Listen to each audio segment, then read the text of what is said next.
resentment is there's a bunch of people out there that have these lives that are deeply unsatisfying, because I think somehow or another, through momentum and just through just things falling into place the way they are, and people trying to fit their lives around the way these pieces have fallen into place, there are so many people that are working all day long doing something that is deeply unsatisfying and almost painful to them. Yes. If you make furniture for a living, and you feel a great satisfaction out of that, and you sell that furniture, look, man, making furniture feels good. If you can do that, you could cut those corners perfectly and sand everything down nice and stain it, and then it's done, and you get the satisfaction, and you sell it to someone, and that pays your bills.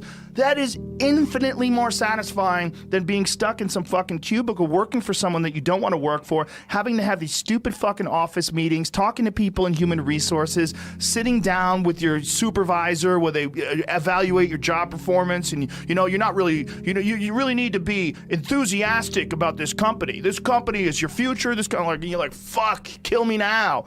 There's a lot of people out there that would way rather do something else, and I hope they understand that they can. Everybody's got these stupid barriers they put in their own head. You got to resist those goddamn things, because they don't do you any good, and they certainly define the potential for your future in a negative way that's not self-serving, and it's not even real. You put this artificial ceiling on the potential for what you're doing. If you hit a wall, okay, that just means you need to regroup and rethink. It doesn't mean that wall's there, especially when it comes to something like social media or like a podcast, something where you like it less, fix that. Figure out a way to do it. You can do that. And this idea that there's no way to get past the starting block today is just ludicrous. It's crazy. And it's just this poor thinking. And people that are trapped in bad situations, one of the problems is you feel like this is your future. You feel like you're fucked and you can't get out of that. There's no hope. There's no light at the end of the tunnel. There's no rainbow.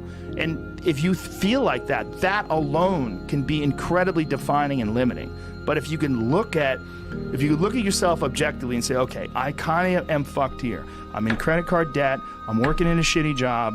I don't like what I'm doing, but I have some ideas.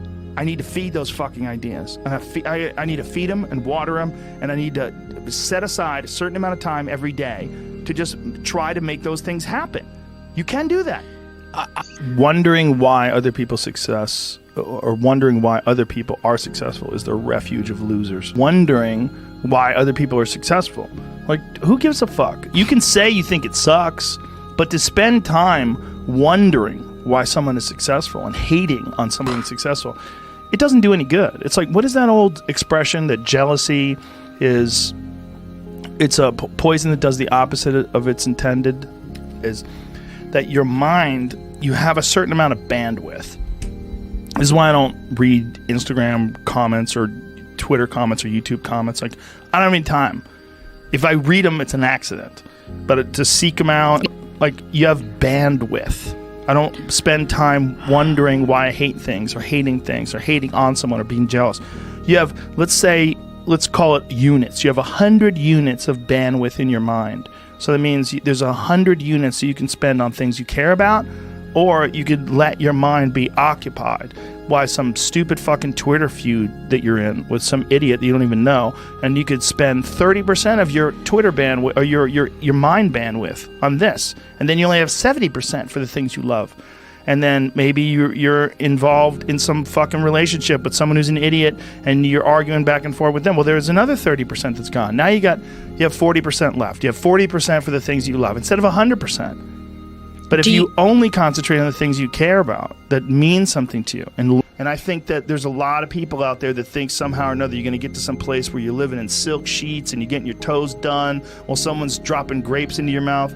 I don't want that. I've never wanted that. That guy's not going to be happy. He's going to be bored. An hour into the grapes, you're going to get those fucking grapes away from me. Stop painting my toes. What am I doing in this bed? I got to do something. I'm not stimulated. The human organism, the animal that we are, needs constant stimulation because it evolved trying to find food and escape enemies, and find shelter, escape nature, escape the elements, try to survive, And this is the great joy that you have in taking care of your children, that you can protect your children from the elements and the enemies and feed them. And it's also the great sadness that you see in losers.